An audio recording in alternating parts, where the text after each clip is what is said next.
So just while we're getting ready, yes, the record has started. Thank you. And as we begin this session, we might start by playing our sponsors' video. And I would like to acknowledge, and I can see in the room, Kate McMahon from the Dart Centre. Rowan, could you please play the video for this one? Yep, absolutely. Just give me a second.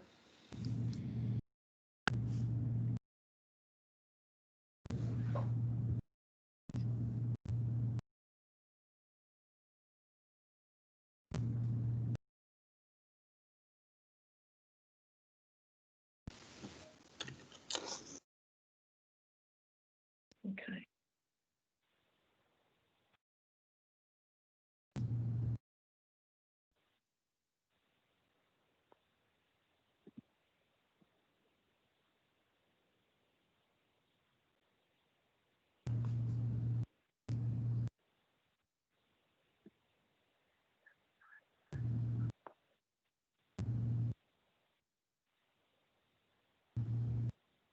Greetings, JERAA colleagues. I'm Dr. Kate McMahon and I'm the founding Managing Director of Dart Centre Asia Pacific.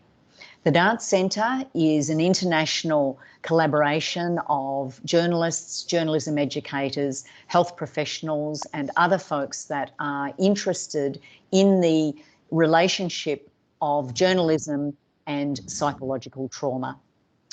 The Dart Centre is a unique thought leader on this topic, and we've been around internationally for about 25 years. We believe in the importance of trauma literacy in journalism because psychological trauma is ever present in society, in communities, in individuals. And as we've seen with the recent bushfires and the ramifications of COVID-19, it is ever present. So we believe that journalists need to understand what the machinations of psychological trauma are so that they have a knowledge base and a skill base to be able to inform communities and consumers in a deeper and more informative way. We often say that we wouldn't send a journalist from, say, Mongolia who's been in Australia for 1 week to report on an Australian rules football match because they wouldn't know the rules and they wouldn't understand what they're seeing. So why is it that we send journalists to report on severely traumatic things when they don't understand the impacts of what they're seeing in terms of psychological trauma? So I'm hoping that we can spread this understanding or share this understanding in the JERAA conference, and I would be delighted if anyone is further interested in this topic to make contact. Have a great conference and I look forward to seeing you. Thank you so much for that, Kate, and again, thank you so much for sponsoring the conference.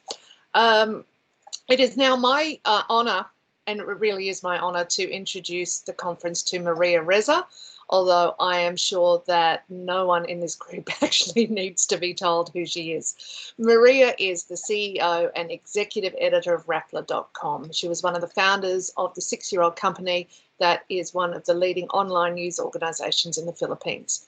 Interestingly for us at RMIT, we first became aware of her edgy online news outlet, Rappler, through our internship process. And in those early days of the organisation, we sent 3 young people to spend time with them, 2 in Indonesia and 1 in the Philippines itself.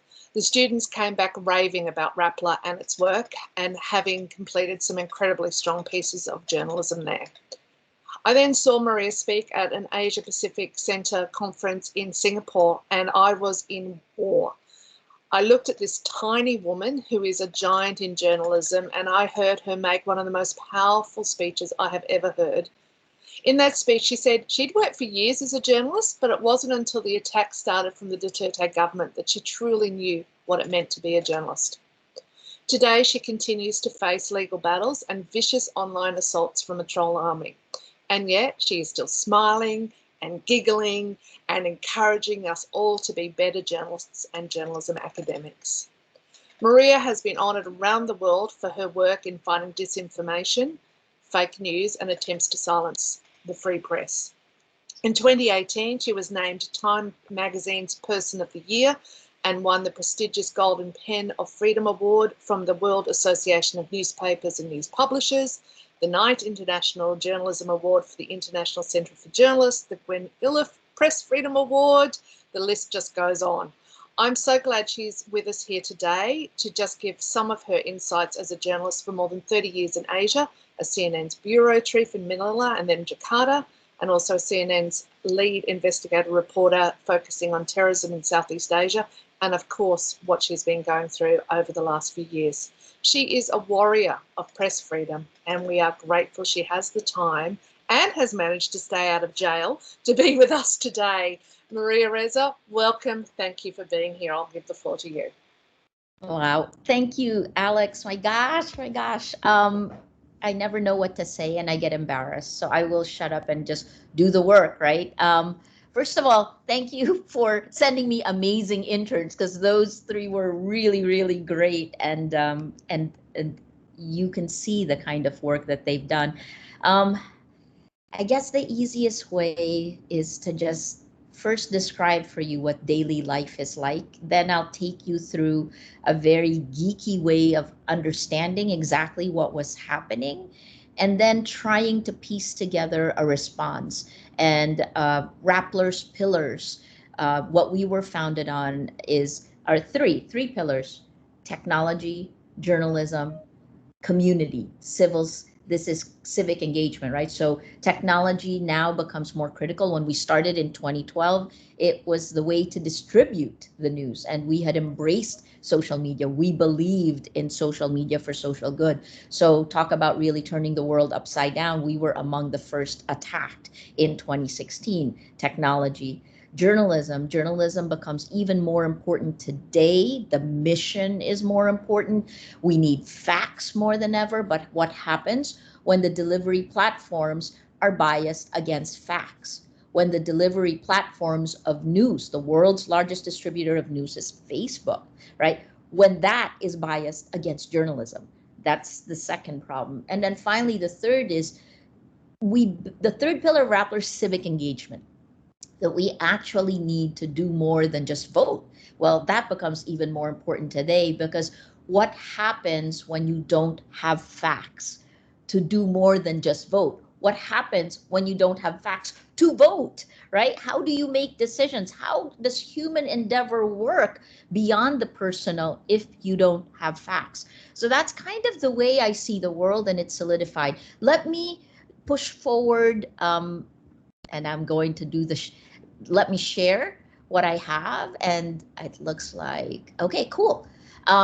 We'll start here, and hold the line. It was before the elections and before the movement. Well, the group in the States tried to capture this. Hold the line for us was about holding the line to protect your rights, right? And this is a slide that I have used now for 3 or 4 years. And it is this simple, because this is the core of it. To my right, you can see Tim Snyder, and he's talking to The Daily Show, right? If you want to rip the heart out of a democracy, you go after facts. That's what modern authoritarians do. Step 1, you lie all the time. Step 2, you say it's your opponents and the journalists who lie. Step 3, everyone looks around and says, what's truth? There is no truth. Then resistance is impossible and the game is over. I realized that this Yale history professor, the guy who wrote kind of a manual of what you do to fight back against fascism, was saying the exact same thing I was saying from our data and from the experiences I was going through. And mine was very simple. This was an Al Jazeera graphic from 4 years ago.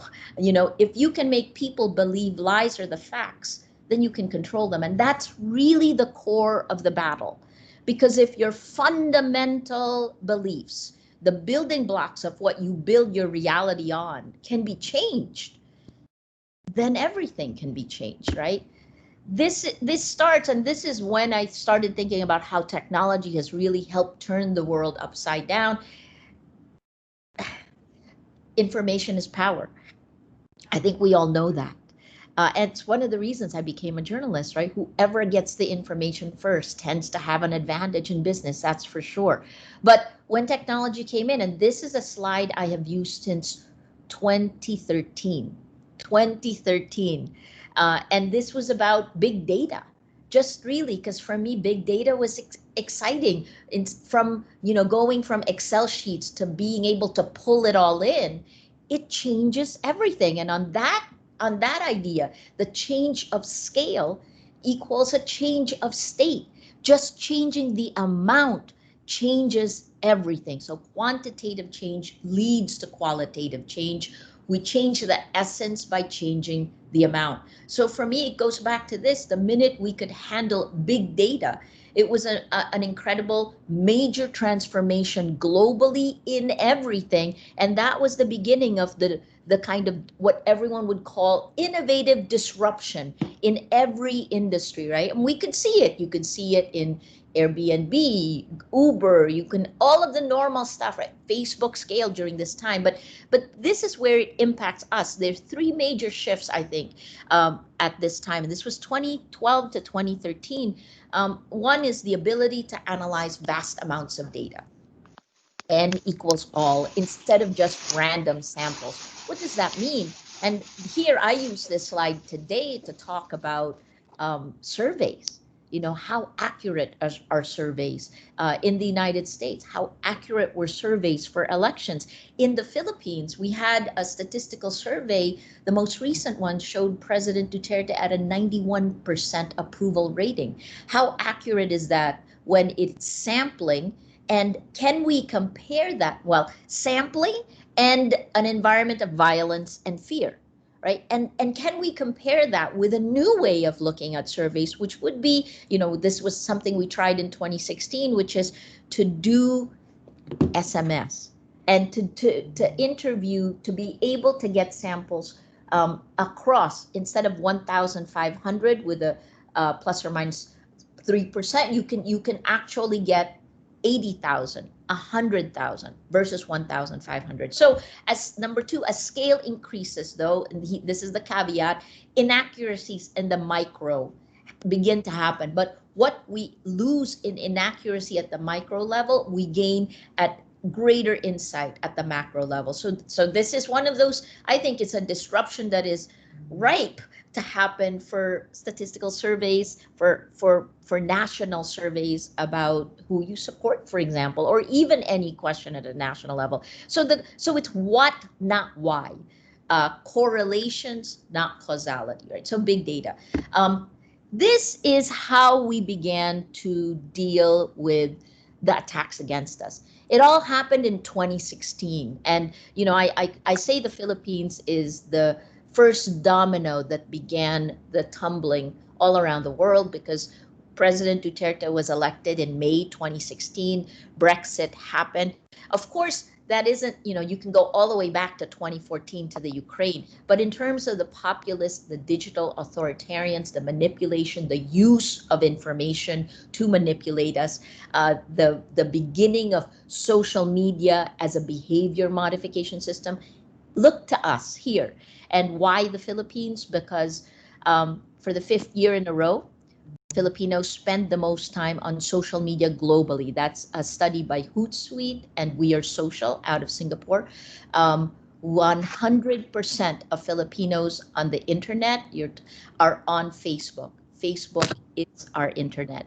And when Chris Wiley, when I asked him, actually in Australia, we were in Sydney last year, and I asked him, I interviewed him about the Philippines, and he said he called us the Petri dish, and he said that that this is before Cambridge Analytica, its parent company SCL, would test tactics of manipulation in the Philippines, and if it worked, the word he used is ported the tactic over to the West. So we are the guinea pigs, and you are the target. I mean, then we become the target, right? So how did we deal with this? In 2016, Rappler challenged impunity of two men. Rodrigo Duterte, our president, who had unleashed a brutal drug war, a drug war that by 2016 was killing an average of 8 people. Like, I have a reporter, just one reporter with a video, with a camera, who would go out at night and come back with 8 dead bodies. The month of July and August was frightening, because that's when the change began to happen. And then when it happens all the time, it normalizes. So, can you hear? Yeah. Okay. So then so the first is Rodrigo Duterte, the second is Mark Zuckerberg and Facebook.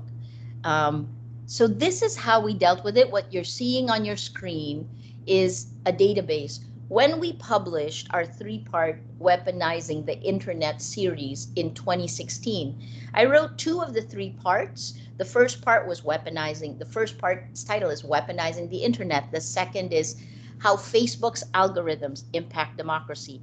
The third is Manufactured Consensus, how 26 fake accounts, and we actually manually counted this, 26 fake accounts clustered together. They were a sock puppet network, meaning they were following each other and working together. That would be the coordinated inauthentic behavior. Facebook called it much later. We counted how many they could influence. 26 fake accounts can influence 3 million. It was nearly 3 million other accounts. So that's when I began to think, how do we put this in a database? So we took our social media assets and did this. And what you can see here is these are the URLs. So we could click through here and see some of the stats. This is a database we call the Shark Tank. And this gives us, I think, our special powers. These are Facebook pages, posts, the accounts that then tell us, and for me, the red light when I look at this, so you can see we went back over time, but the red light is the average reposting. It turns red when the average reposting goes above 10. Let me show you what it looks like. This was in 2016. So this is capturing the database. In October of 2016, look at the red. And when you go Maria, into Facebook, we can't see your screen. We can't see your screen. At all? Maybe I'm alone, but I can't see your screen. It just went off a short while ago, Maria. Maybe you just hit a button. We can see your face. We just can't see your screen. See the video. Can you see this? We can see you. But you can't see the video. Correct. Did you see the slides earlier? No, we just saw the big data one. We were seeing the slides, but now we're not. How about this? Can you see this one? The timeline of attacks? No. No. Oh my gosh. All right, let me just go all the way to the end and try to go back. I think you just need to share your Screen again. Yeah. Okay. But you saw it the first time, right? You were able to see it. It's just jumped out of share screen. Do you know the share screen button? Okay. All right. Why don't I try one more time? Desktop. You see yourself? Okay. And that's it. Cool. So let's try this. So this is the database. This is what it looks like. And let's try one more time. Can you see the October, the pointer on October 2016? Yeah, we could see up to that point, and then after that, we lost you. You lost again. No, so you can't see. I won't show you the video anymore. We can see that now. Actual timeline of attacks. Oh, you can. Okay. Yes, you can. Can now. Just came back. This one you can't see though. So when yes, we can. Yes, we can now. We can. But we can when now. I do this, can you see that? Yes, we can. Oh, share okay. I'll keep going because I'll go with that.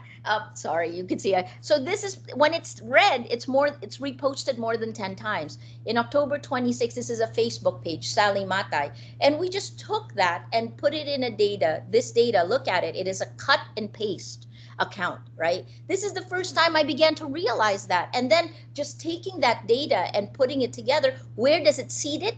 In the political pages. The fan pages of Duterte, his daughter, Sara Duterte, these new Facebook pages supporting President Duterte, and with the bonus of Marcos. The Marcos pages were also seeding this, but you can see from the messaging here, it's a cut and paste messaging, right? This was in 2016. Then I zoomed in to one of the quote influencers, one of the nodes of the pro-government accounts that would attack, anyone questioning the drug war, journalists who are like me. It would attack opposition politicians. You can kind of begin to see the marching orders based on some of this. And what you can see is that you see things like this.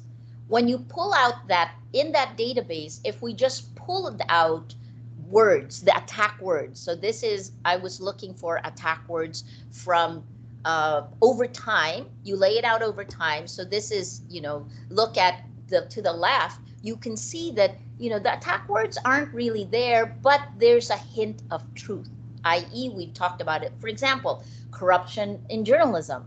That's been a problem we've been trying to fight forever. And yet what happens after the election campaigns begin is that it's bayaran. It's this one, 1, 2, 3, 4 down. Bayaran means paid, right? So corrupt. And you can see it from January 2015, where it's a problem. People do talk about it, but yet look at how it becomes a solid line after the May 2016 elections. I can't show you in a pointer, but that would be kind of to your right, to my right. You can see that it becomes a solid line, right? So this is exponential lies. You say a lie a million times, it becomes a fact. Sorry, next few are geeky slides, but they're really fun. This is a snapshot of the Philippine information ecosystem on Facebook, November of 2018. And I zoom into that because that was when we were really beginning to expose what was happening. And when you look at this, please tell me if you see when the pointer begins to move. Whoops, sorry.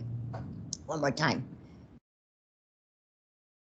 You're still seeing it, right? So what you're seeing that. So the pointer is bringing you to the center of Facebook, of the Facebook information ecosystem in the Philippines. Green is a Facebook page, blue is a Facebook account, red are external websites, but this is inside the Facebook ecosystem, right? And if you look at it, what this is showing you, and you don't know these accounts as closely as a Filipino does, but the center of our information ecosystem has been taken over by the disinformation networks that are being fed and are amplifying alternative news sites. And I say that in quotes.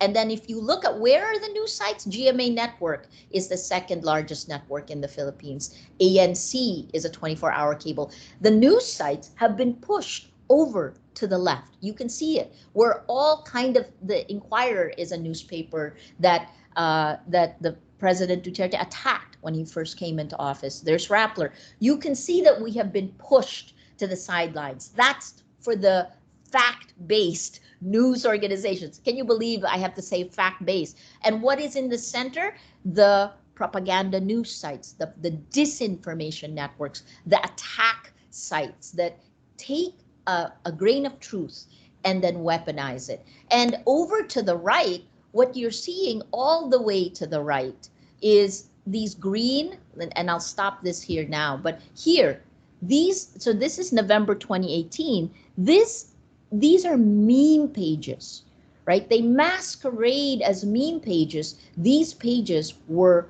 largely deployed in our 2019 elections. I thought, this kind of eye view becomes very interesting when you look at what you can do with the data. This is a month later, December 2018, when news of this would have been my 7th or 8th arrest warrant. I can't remember which one.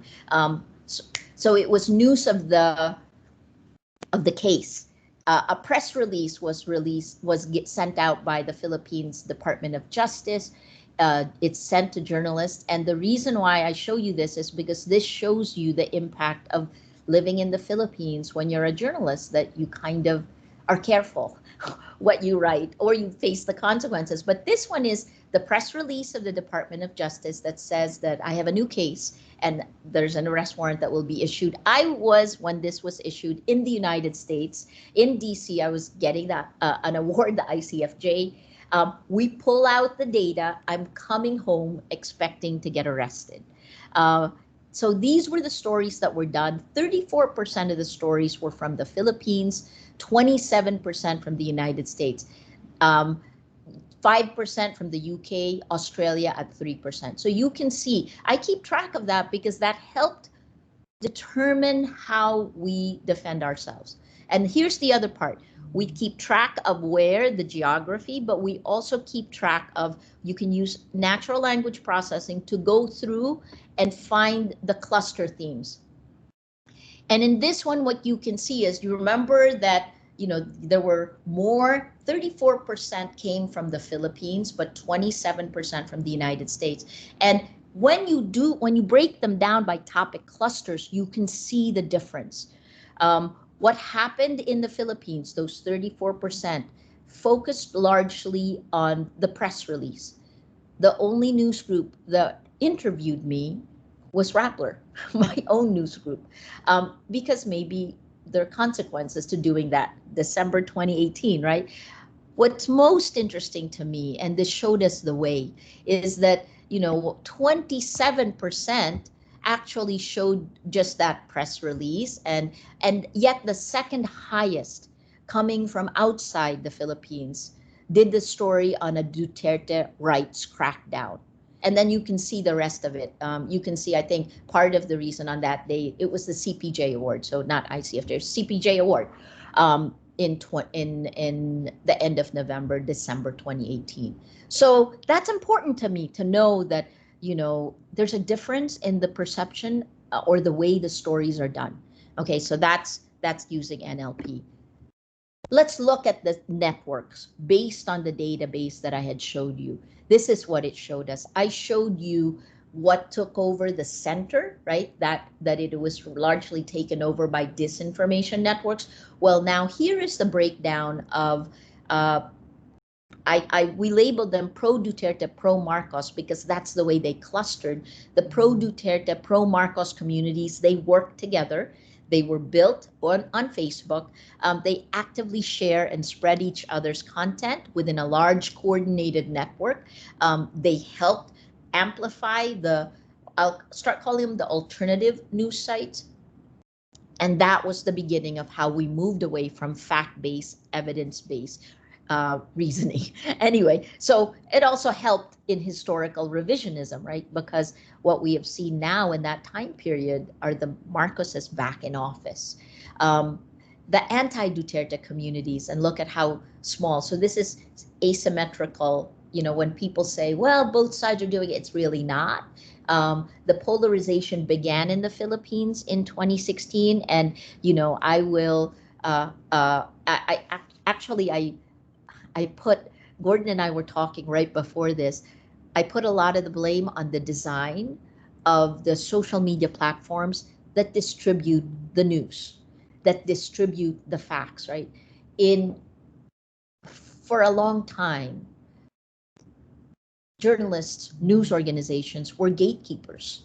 We were responsible and liable for facts and liable for lies if they enter the public sphere. Well, around 2014, journalists lost that gatekeeping power to technology. The social media platforms took over and they became the world's largest distributor of news. But they took the revenues, but they abdicated the responsibility for protecting the public sphere. So this is the stuff that happens. And here's what happened in the Philippines, right? And can you see me when I do this? You can see me. In the Philippines in 2016, we were all pretty much together and centered in the center on facts. We don't disagree on facts.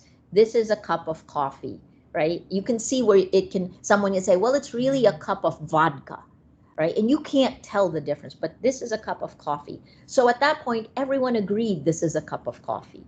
Well, here we were in the center, and then because of one tech decision that enables fast growth, for the social media platform. And this is, every social media platform has made this decision, right? This is using an algorithm, a recommendation algorithm that brings the platform the biggest growth, the largest growth. So if you watching want to grow your social network on Facebook, right? You are the recommendation given to you to grow it is friends of friends. This was A/B tested. This is built into the design, right? This works. Well, here's the byproduct of friends of friends. When you do that, what happened in the Philippines in 2016 is the pro Duterte supporters. So we were all still agreeing on the facts in 2016, but when you recommend friends of friends, the pro Duterte supporters moved further right. The anti Duterte supporters moved further left. And over time, as the individual networks and the Facebook accounts grew, the platform grew its users, the division in society grew further and further apart. This gap in between it does two things. Number one, this side can't see the other side, so it moves it further. You move to extremism. And then the other part is that gap then allows alternative facts. And I can't believe someone in the White House said that it is alternative reality or alternative facts. Right? So for me, I really look at the design of the social media platforms. I think a lot of the problems begin there. If we want to stop the poison, we got to look there. This is from a book by MIT professor Sinan Oral. It was published September 15th this year. It is the best way that I can kind of see in one slide how we can put everything together. And I'll start here, right? Let's start in the middle with the technology trifecta. That's what he calls it. I love this because it starts here, your phone, right? This phone is with you all the time, so smartphones. This is the medium. And then on top of that are all of your apps. And that includes the digital social networks, but every app you have, including the phone, is gathering data from you. It is your Spotify, your Netflix, of course, Facebook, Twitter, YouTube. They all gather data, right? And how does Facebook feedback? How does this loop happen? Well, the algorithms. So let's talk about it this way. Let's talk about the business model of the social media platforms. What Harvard professor Shoshana Zuboff calls the age of surveillance capitalism, right? So what happens when you put in a post on Facebook? You put it in and you think you're just putting in content, but over time, everything you put in gets gathered together by machine learning. And that machine learning begins to build a model. If you watched The Social Dilemma, that's the model. That's the way the model of Ben, the young teenage boy, and how he became radicalized, that was the model being built, right? So he puts it in, the model is being built of Ben, a model of Ben that knows Ben better than he knows himself. So this knows me better than I know myself. And it takes that machine learning gets pulled up by artificial intelligence. That then takes your moment of vulnerability to a message, takes that and sells it to, can be a corporation. And this is not your old style advertising, because this is advertising with kick, or a country. That's what I would call propaganda, right? And when it sells that, it delivers it to you. And then depending on what you do, whether you click or not, that feedback loop then takes your response and keeps going. It's a perpetual, it's an insidious manipulation platform. It's a social media has become a behavior modification system. And we've started talking about these nudges. We can talk about it more, but so far what we have seen are, and this shows in the data, again, a 2018 report that verifies a lot of the data and the stories that we've done in Science magazine lies spread faster and further than facts. 2018, I can share that with you as soon as I get off here, right? So it spreads 6 to 7 times faster, the lies. In our data in the Philippines, lies laced with anger and hate spread faster and further. Okay, so that is the center of how we live in, this is our matrix, right? How we live in our own matrix. And what that does is it creates trends. So let's go to the trends. Personalized mass persuasion. Those seem like they shouldn't come together, but that's exactly the world we live in. My feed is my feed. You don't see it. Every single, that's why I think it's more like the matrix, because every single one of us gets our own. And that the thing is that it's not old style advertising in the sense that, you know, you see the ad, we all see the same ad, we can debate the same ad because we see the same ad. In this one, someone can lie to you and say, you know, this is a cup of vodka. And I wouldn't know you were told that, but yet I would be talking the same way. And slowly over time, and you know, this is kind of the most dangerous of these things are the influence operation. Personalized mass persuasion is what advertising is today. But the other part of that is what happens when it becomes about politics at a time when everything is political. We can go to that later on. Hyper socialization, what do we mean by that, right? Why do things spread virally all the time, so fast? Why is that? Why are we moving at 1,000,000 miles an hour today? Why do we feel stress all the time? Blame hyper socialization. And again, I go back to the social media platforms and how that has entered our lives. In the real world, we're separated by, and these are all the studies that have been done from forever, 6 degrees of separation, right? In the virtual world, if you go to Facebook, that has shrunk. So the clusters are tighter, and that 6 degrees of separation has shrunk to 3.75 degrees of separation. So the clustering is much tighter, spreading faster. And then finally, that tyranny of trends. I will show this to you from a personal perspective, but essentially when the trends move fast, virally, because it is a thinking fast environment, not a thinking slow. Journalism is a thinking slow. So I'm referring to Daniel Kahneman's book, Thinking Fast, Thinking Slow, the two modes of human beings, right? How we deal with the world. Well, these trends take off precisely because we live in a thinking fast environment. That's where we get our information. So what do? We can talk more about this later on, and I recommend Sinan's book. It's called The Hype Machine. But the levers of intervention, of change, of how we can begin to find a solution, he recommends 4, and I agree with these things. Money, it's the business model. It's the business model. If you have an extractive business model that is taking behavioral surplus, and I'm using words now by Shoshana Zuboff, that this behavior surplus that creates a predictive behavior system that sells future, that sells our present and our future, is that legal?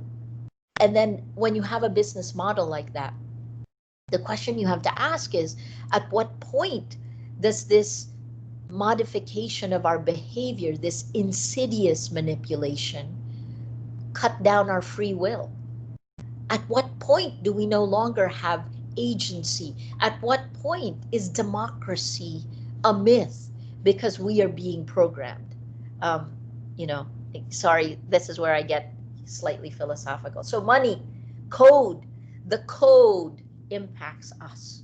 And that is something that traditional, like established industries and professions don't understand. But especially now in the time of COVID, when we all were forced to rush online, code. What are some of the things you can do with code? Again, I sit on the Forum of Information and Democracy, which is based in Paris. We actually came up with solutions for trying to deal with these levers.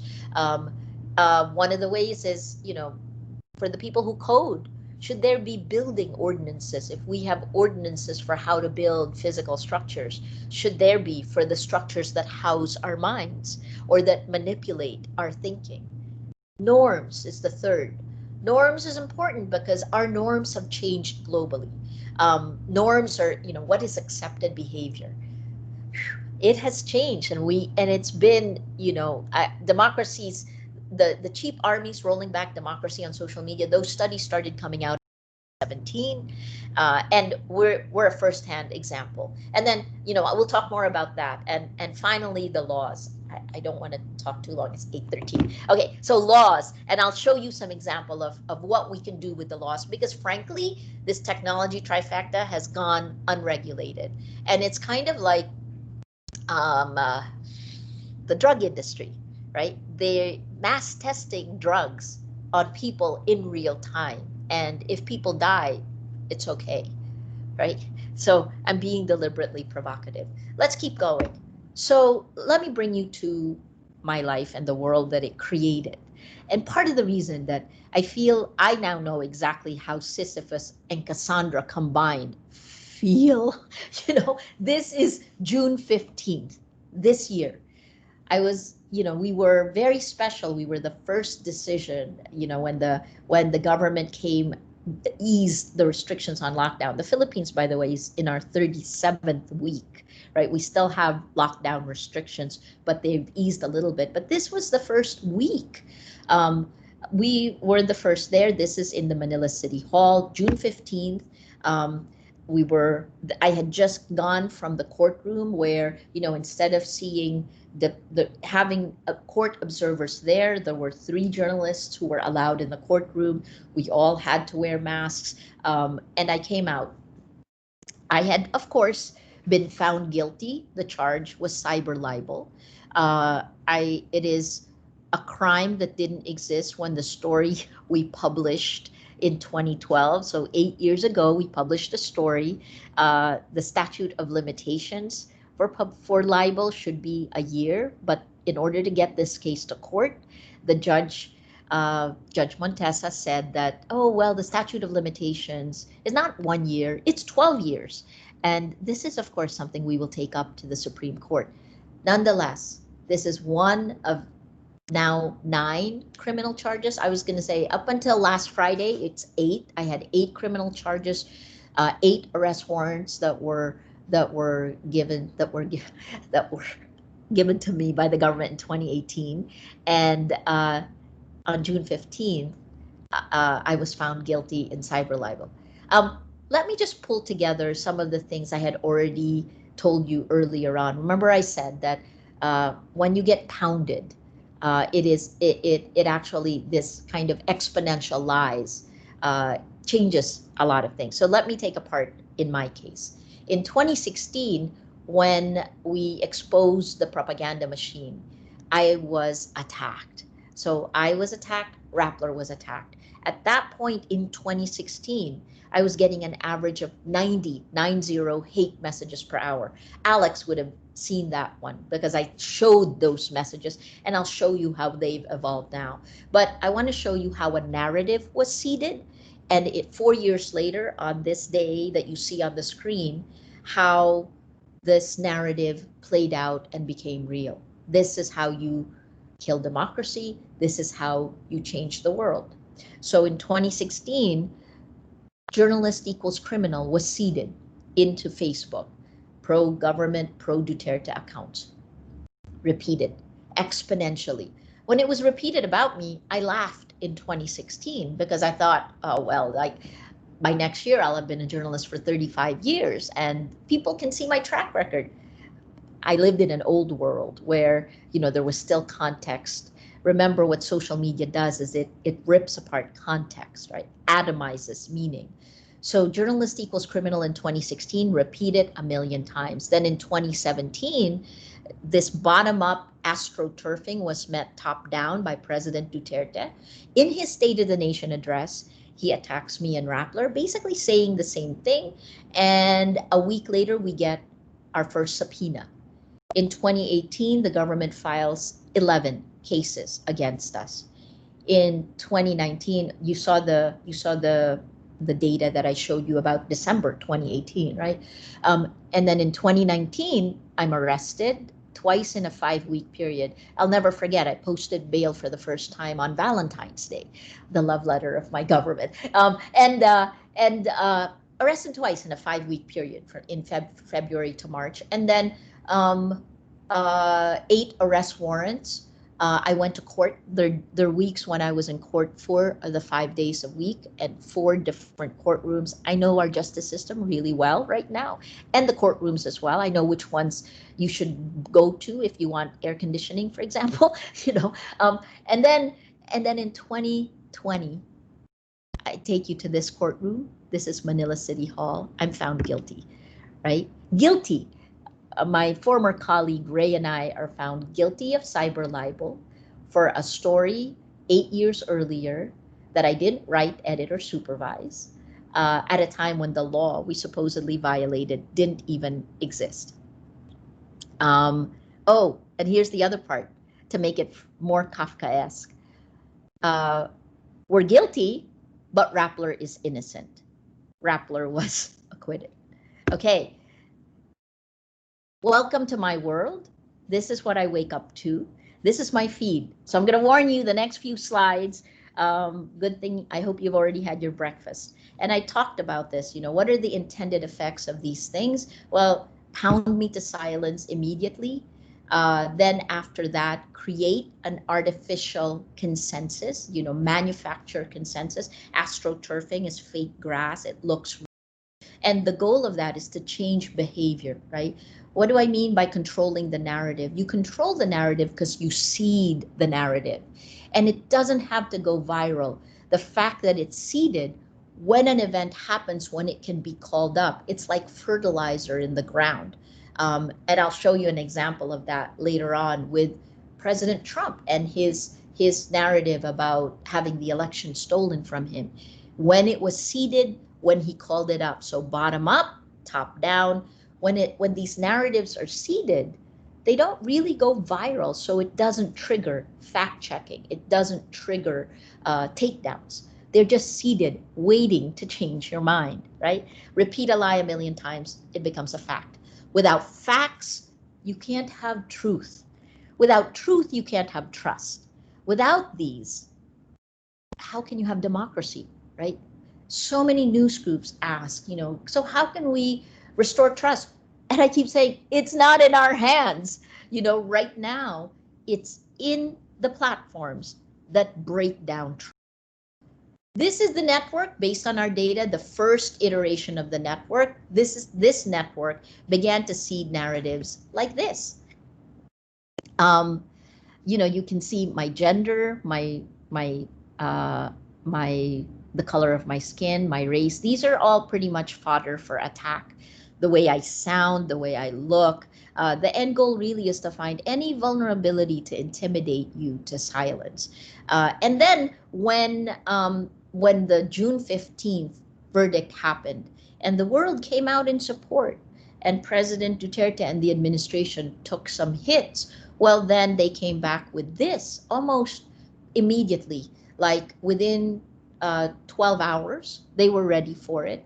And you can see here, and now I'm going to show you, if you look at my skin, they've made it worse. They've heightened I have dry skin, I have eczema. I've had it my whole life. So, when you're working from a war zone, it's tough. But in this one, I will bring you there because this is the constant battle. And the next slide I'll show you, I'll show it to you for a short period of time. And I debated about whether I show this publicly. And I just realized there's no debate because it is public. I wake up to this. This is the nickname that the propaganda machine gives me. They call me scrotum face. And, it is sexualized. It's gross. It is, but this is the kind of stuff I wake up to. And they take that scrotum face carries through their narrative. So they even have like a code.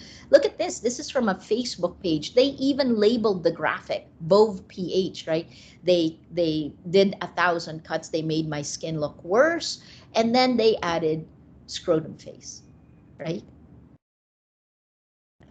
my thing here is, so my family and friends actually say, so why don't go on social media? Don't look at it. I want to understand it. And I guess that's part of it. I pull back and I realize it's meant to make me make me feel a certain way. So I first touch that emotion, get rid of it, and then I can analyze it, right? So this is like, I think they felt this would affect me, but guess what? It actually only made me stronger. And so this continues. So let me go to here. From the personal to the big, to the again, Gordon and I were talking very briefly about, is it big, is it small, is it domestic, is it international? Well, look, I don't think in this day and age, in the age of social media, where 2.3 to 2.7 billion are on a platform, or you put Facebook and WhatsApp together and you get more than that, right? In this day and age, global is local and local is global. So here we go. There are these types of emails that have been going out, and this came out after my verdict, and it is only an echo of a narrative that was seeded here. Look at the date, October 12, 2016. She was an entertainer who campaigned for President Duterte and is now a government official. How do you defend against things like this? You say a lie a million times, it becomes a fact. And let me bring you then to how geopolitical power play has taken this, right? This is January of so from December 2018, that's actually a year that was that December to January. So you can see here, this is January 2019. In December 2018, the Senate, the US data, and this data here, the graph up top here, the broader propaganda ecosystem, is from New Knowledge. Rene DeResta worked on this, and based on the data we had plus their data, we were able to do this story that connected our disinformation networks with the Russian disinformation networks that they were tracking in the States. That's January 2019, right? Let's talk here now, September 22, 2020. And this is when Facebook takes down 2 influence operations, 2 disinformation networks. And you can see here what they are, right? One is from China, and you can see up top, let's look at this one at the bottom. Fake account shut down by Facebook, promoted Duterte and China. The one from China, networks originated from individuals in China. The Chinese network were working together. They were pro-Duterte, pro-Marcos. They had seeded campaign pages for the daughter of President Duterte, Sara Duterte, preparing for her campaign for president. So you can see where it's headed. And then the same Chinese network was being used to also influence US elections. I think that's also part of the reason they were taken down. And of course, that Chinese propaganda network used AI-generated faces. And I'll show you how some of that works. So what happened? That same network was attacking me in that June 15th. So that's an international Chinese network. But the other network taken down by Facebook on September 22 was a Filipino network, something we exposed months earlier and showed the network behind it. It was linked to the Philippine police and military, a network that does all of the things that a pro-government does, but it does one thing more. It targets, it red tags, tries to name human rights activists, opposition politicians, me. It's called red tagging, meaning they're trying to call us terrorists, right? So that's critical because we have a new anti-terror law where if you're designated a terrorist, you can be arrested without a warrant and jailed 24 days. This now has 37 petitions at the Supreme Court to declare this law unconstitutional. But here's the last part. Facebook began feeling what Duterte does to journalists. So that's the one up top, the New York Times headline, Duterte lashes out at Facebook after it takes down fake accounts. Well, welcome to the world of gatekeeping. But the second one is that both of these networks attacked me. So it doesn't matter to me whether the network is from the Philippines or from China, I'm still attacked. And here's the part that's interesting. In the United States, when you are, so in President Trump's, his conspiracy theory about the elections being stolen, the Election Integrity Partnership, a group of academics and think tanks came together and they did the Election Integrity Partnership. And what they did is they showed that, and maybe I can show this, let me show it this way. I'll show it to you on my screen as well. I'll show you the page. The hi, and I will shut up soon. It's 8:30. So let me first look for it. There we go. So this is the page, the Election Integrity Partnership.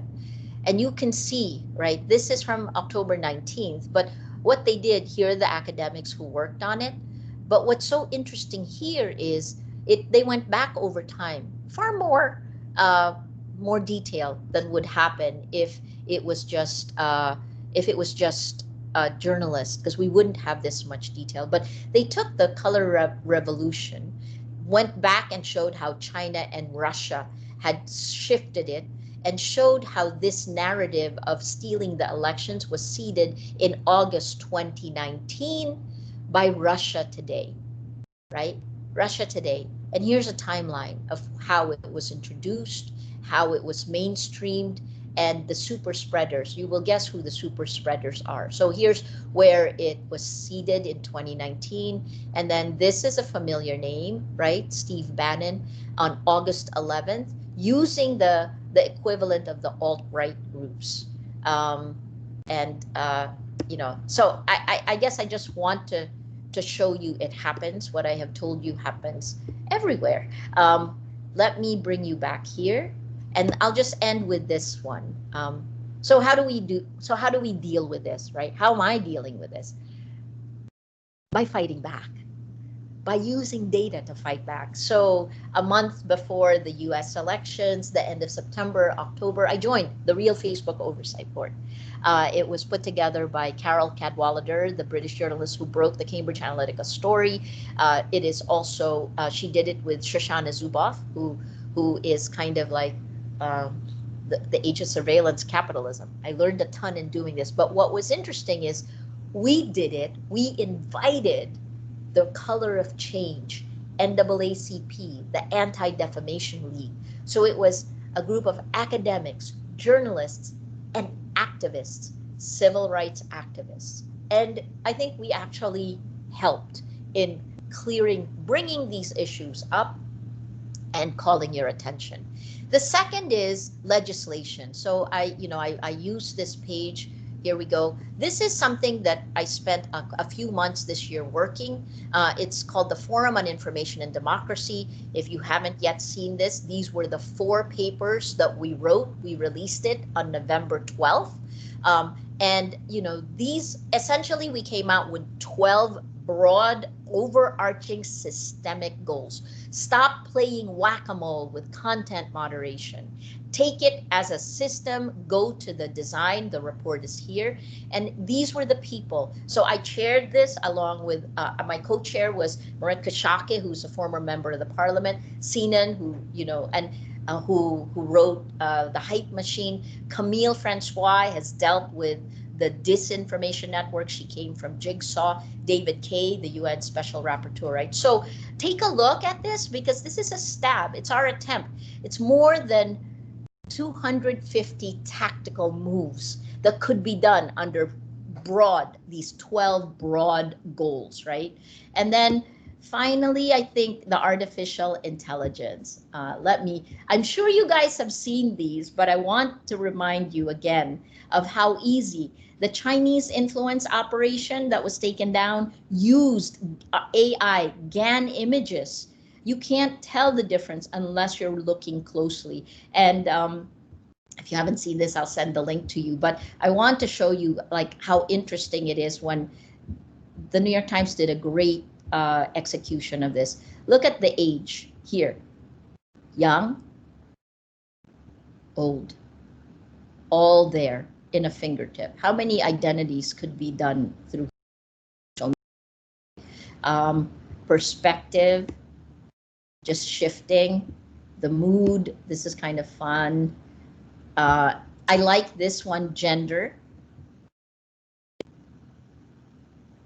And then race and ethnicity, since everything is about identity, right?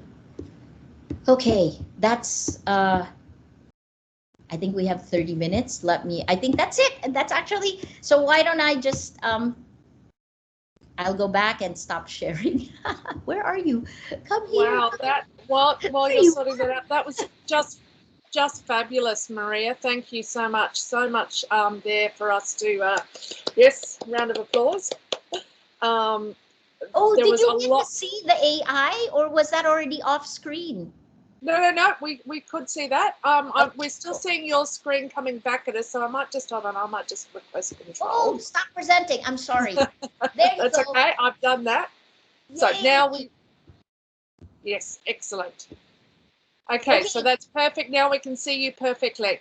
Maria, I don't want to hog all the questions because I know that there are people that will want to ask questions. Could we perhaps have hands up for anyone who'd like to ask a question so we can do this, because there's a lot of people on this call.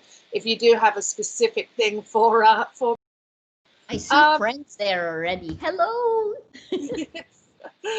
Julie Pizzetti has stayed up all night to attend, so she's here. She's speaking tomorrow morning, she and Emily Bell, and we've also got a session with Gillian Thomas on AI coming up, and Jason Wilson on the US election. So there's well, also Julie was part of the group on the information and the Forum on Information and Democracy. Julie, hi.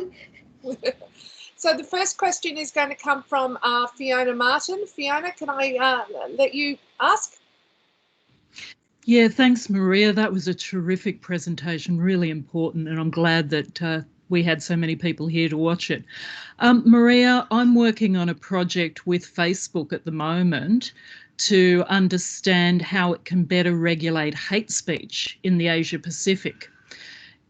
Facebook wouldn't provide us data about the way it moderates hate speech, so we had to scrape our own from LGBT plus communities. I'm interested in what your recommendations to Facebook would be about regulating hate speech. So your personal recommendations. What are the 2 or 3 things you would like to see Facebook doing to regulate hate speech? I mean, the first is actually define hate speech. You know, the kind of atomized definition that Facebook is using doesn't work. I know it personally. I know it when I look at the data. I know it from everyone's anecdotal what people say, right? We're living through a really, really tough time. And I feel sorry for the generation that has to deal with this. So I think that's the first. The second is, you know, if you don't own the problem, you're not going to be able to solve it. Own it.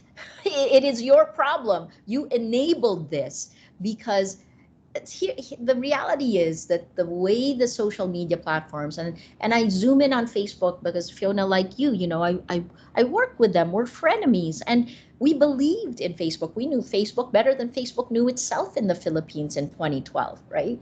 I know its potential for good, but right now that potential is a dream because the data shows us right now that what spreads through Facebook, it is a hate speech, disinformation, and conspiracy theories. Those spread faster and further than the facts. Lies spread faster and further, right? So, and I can show you, again, I only showed you what the EIP did with Trump, right? But I guess the third. So the first is, you know, define hate speech.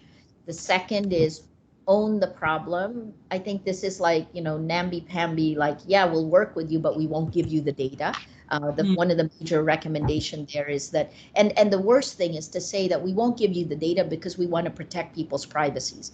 I mean, yes, you can't do that, exactly. right? I mean, that makes me crazy. You know, after the Cambridge Analytica scandal, because of course we were doing, you saw what we did with the data, and we did it with Facebook's knowledge, to their credit, right? We told them we were doing this, we showed it to them, and I think it helped them evolve their own responses. But after Cambridge Analytica, they really shut down.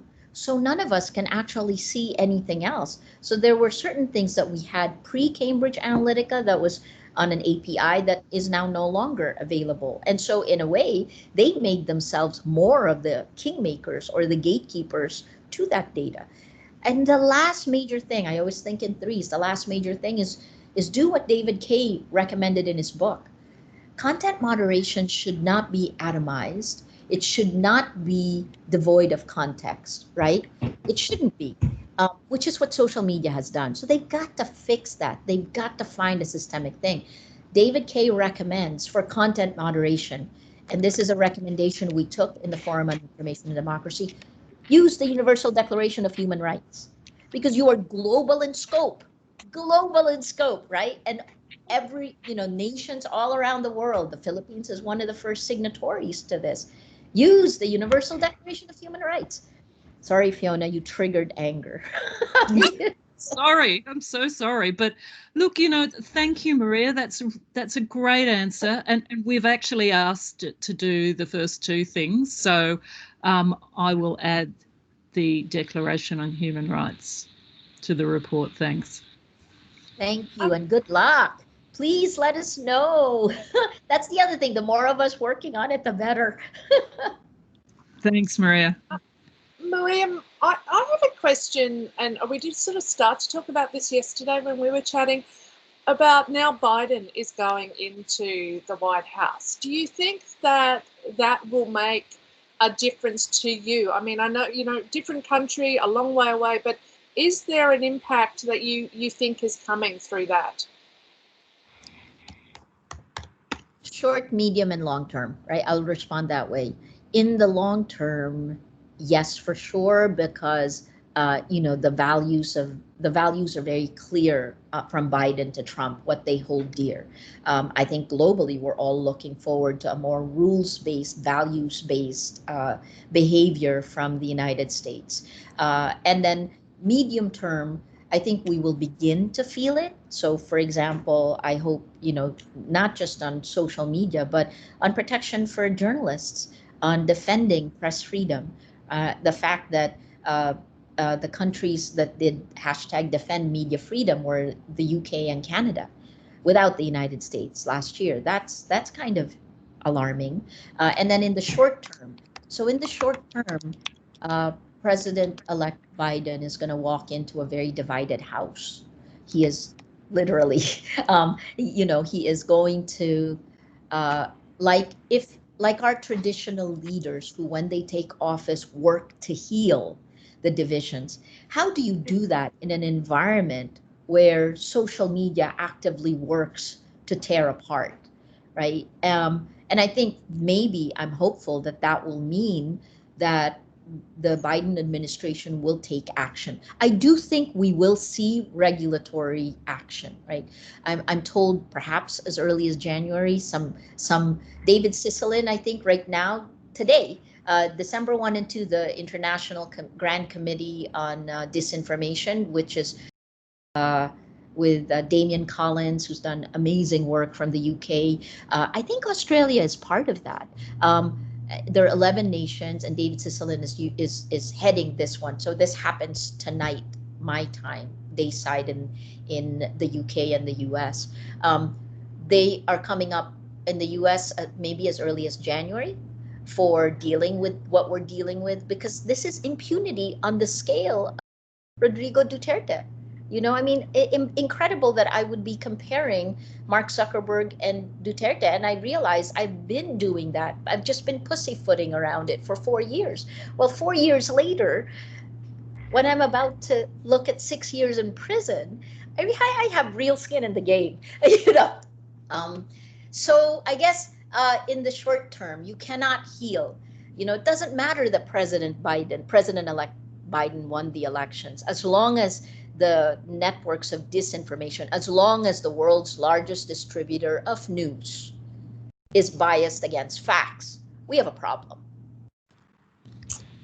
You just said it. You know, this is very personal, and we did start this session with a video from the Dart Centre, which it is particular concern for me about how we as journalists and journalism academics deal with trauma. Could you talk, if it's not too personal, talk about your strategies for dealing with what is such a tremendously personally upsetting and difficult time?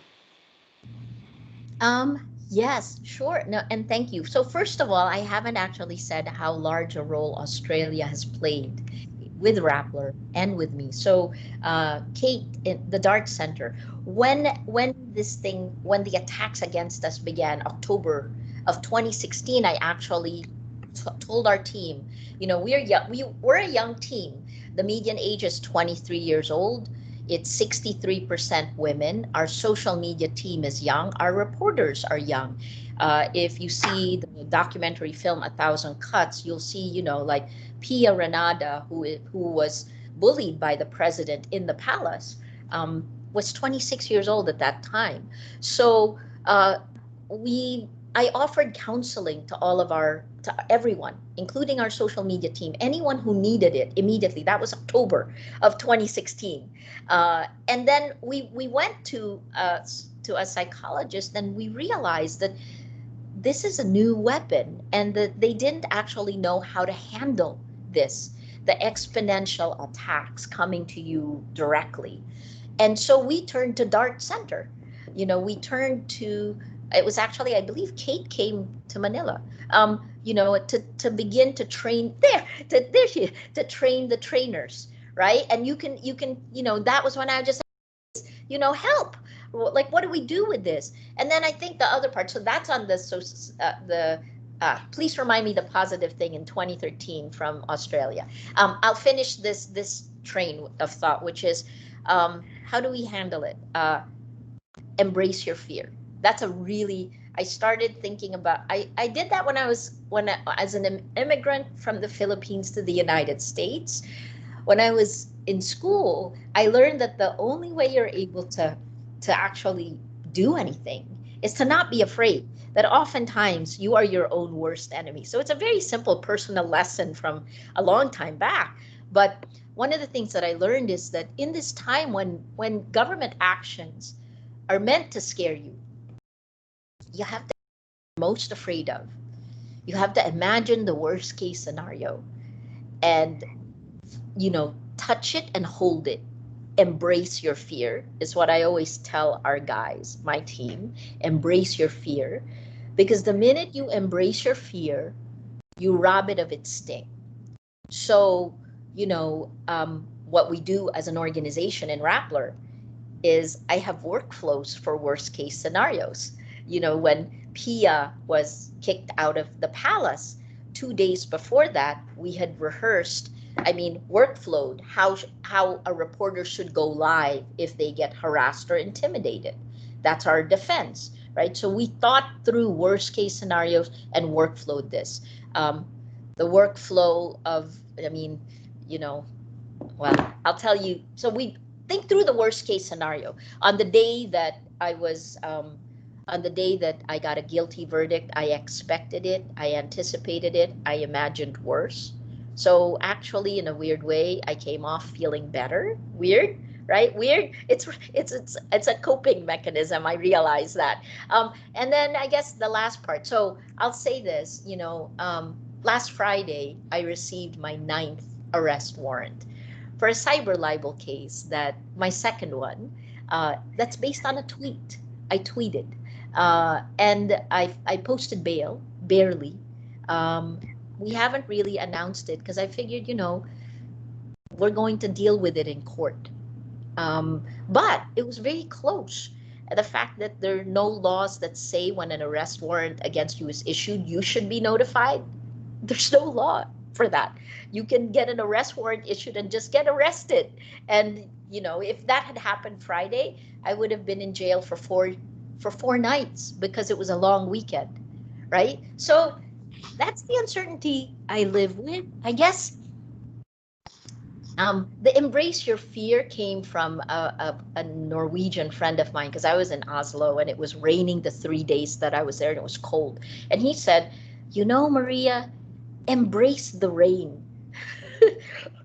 And after you embrace the rain, you have a shot, a ball, and then you keep going. So embrace your fear. Does that make sense? It does. It does. And the 2013 story you were going to tell us? So our experiment in a whole of society approach using technology was actually funded by DFAT. We built a disaster risk reduction platform. We handed it to government because the Philippines gets an average of 20 typhoons every year. We built something, a platform that takes all of, like, essentially we worked with civil society and government and other news organizations to create a system of hashtags. So you hashtag whatever the typhoon name.ph gives information. Hashtag rescueph alerts us, and it gets mapped onto a map everyone sees. The Office of Civil Defense began using it. The National Disaster Risk Reduction Management Council used it for cluster responses. So when that happens, we all see it, including the private and public sector groups that will help them. So from 2013, which is when we began building the platform, we began simultaneously building the hashtag system, and we worked with government on this. And then we handed it over. We launched it a month before Typhoon Haiyan, the super typhoon. And when we launched it, people were telling me, why are you doing that? Because I wanted to experiment, and it works. The government took it over and owned it in NDR in 2015. Of course, all of this work has been thrown out, and our last 3 typhoons, this administration has decided not to use these platforms that are given to them. I think these are the things that partisan politics kills. So anyway, thank you for Australia for allowing us to build, to experiment, to succeed at it. Thank you. I think Louisa Lim has a question. Louisa? Oh, thank you. That was such an interesting talk, Maria. I wanted to ask you about this disinformation. We've been doing some work with the International Federation of Journalists about China's media outreach efforts. And, it was actually really interesting. We did focus groups in the Philippines with journalists there who were extremely worried that cooperation with the Philippines Presidential Communications Operations Office is leading to this sort of exportation of China's state control and China's model of journalism to the Philippines. But I also wanted to know, and it's now become a huge issue in the last few days for Australia as well, what could you tell from your data about China's disinformation efforts on social media? I mean, have they suddenly ramped up? Was there a turning point? And, what was the cooperation like with these Philippine networks? Has China set up its own networks in the Philippines, or how does it work? What can you tell? Thank you for asking that question.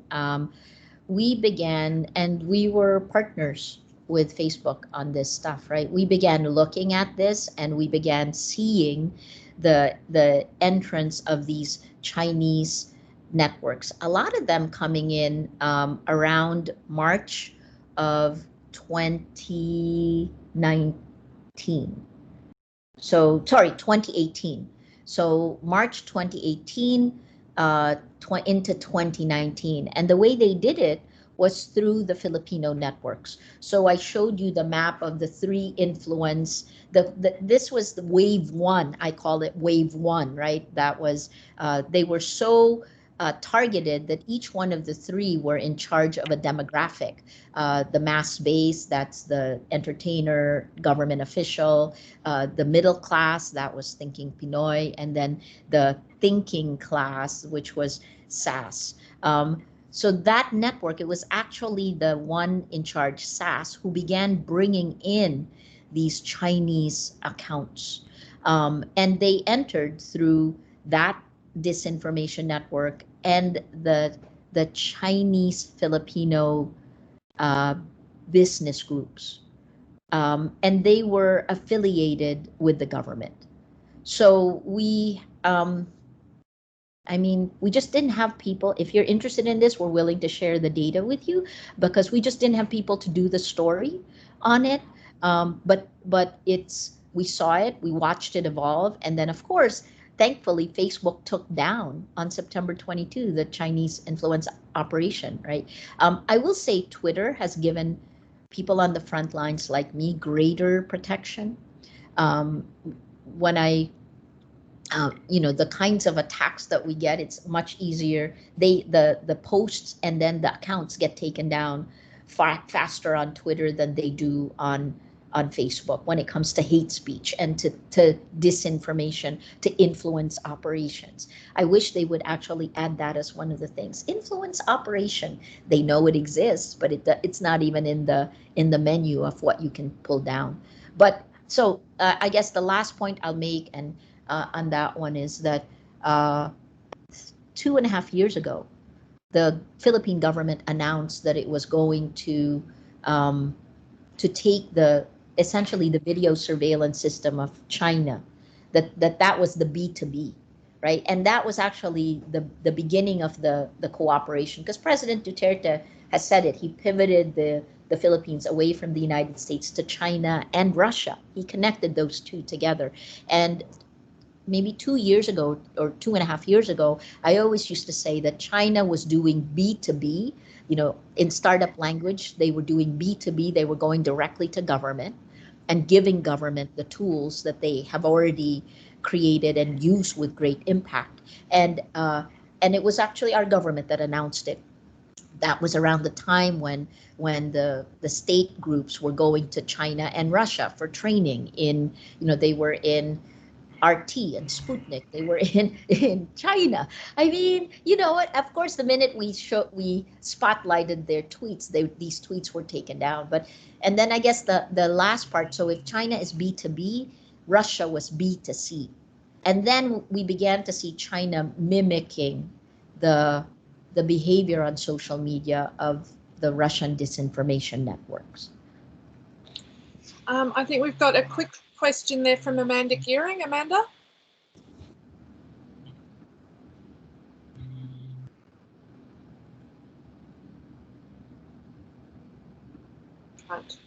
Amanda, can you unmute? I might just jump to Lucy then. Lucy, you have a question? Yes. Sorry, Amanda, you were on mute, so we'll come back to you by the looks of it. Thank you, Maria. That was amazing. And I think the work that you're doing and the way that you're handling it all is amazing too.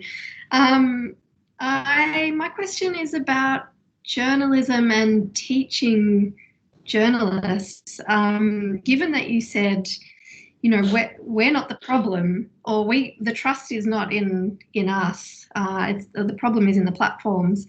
How do we teach journalism students and do journalism, which is so based on notions of facts and truth and trust and fourth estate? How do we negotiate that role whilst acknowledging that that sort of thing also no longer matters to a large proportion of society? Oh, Lucy, for that question. So I think, here's the excitement part for students right now. We are standing on the rubble of the world that was. And, if that's, coronavirus has really just reduced everything to rubble. Once the vaccine is out, we are going to step out, and it can be a completely new world that we need to create, right? Because if the world is already destroyed, the systems are destroyed, what's going to replace that? The exciting part right now, and this is kind of the way I manage Rappler, is that, my gosh, so we have to think, what is it going to be? What should it be? What can it be? And then we have to build. So one of the things we do, I talked about those 3 pillars of Rappler: tech, journalism, and civic engagement, right? So the tech part, we're building our own platform. We rolled it out on World Press Freedom Day today. We rolled it out, and it's painful to do this in a pandemic, but tech. So you got to understand the tech and embrace the tech. So yes, while it isn't in our power as journalists, how you create the future, you must use it, right? Because tech built by journalists who understand how to protect the public sphere, who have the courage to do so, and who aren't just driven by money, I think that's critical. The journalism must survive, and I think the critical part of that, because the form will change, and I think that's a challenge to teachers and students and journalists today. But the form of, I guess the key part that stays, standards and ethics, the mission, and the biggest part is courage. The courage to continue to speak truth to power, regardless. That's kind of crazy at times, but it's both a clarion call and a challenge. And then the last part is civic engagement, right? The journalists have a hard time realizing that we actually have to build communities. Rappler's elevator pitch in 2012 is, we build communities of action, and the food we feed our communities is journalism. And that's really what you need in order to have civil society work for a better world. Climate change, right? Or even the battle for truth, or the coronavirus. These are three big things. I'm sorry, this is my 9 o'clock. It's now I lost my train of thought, but I guess it's just the facts need to be there from the journalists. I see that as a tree, right? Stop the poison from the tech, hold tech and government to account. Then the second level would be the journalists who hold power to account. We have to continue doing our work, and then the third layer will be civil society and civic engagement. Maria, thank you so much. I know we have kept you on the line for a very long time today, and it is only 9 a.m. in the morning. You may not yet have had your your sorry briefings. about that. They're very thank you. Sorry, I don't know how to kill it because there's no button that says kill. Let me, because they're not starting till 9, so they're just being. Okay. 1 minute to wrap it up. Thank you for your bravery. Thank you for your resilience. Thank you for being someone that in every class, when I'm asked about an inspirational journalist, I can say, look at Maria Ressa. I cannot say how important it is for young people to have journalists like you to look up to. And so thank you very much for everything that you have done. Thank you for being part of our conference. And I know you're welcome to be around in many of the sessions and come back tomorrow. We would love to have you. And more importantly, when our borders reopen, we really hope to welcome you back to Australia. We really wanted to get you to Melbourne. And I know you've been here before, but we really did wanted to show you around. So at some stage, it's still the best city in the world. Is it still? You guys? Oh, we think so. The most livable. We just haven't seen it for a while. Right. We haven't seen it for a while.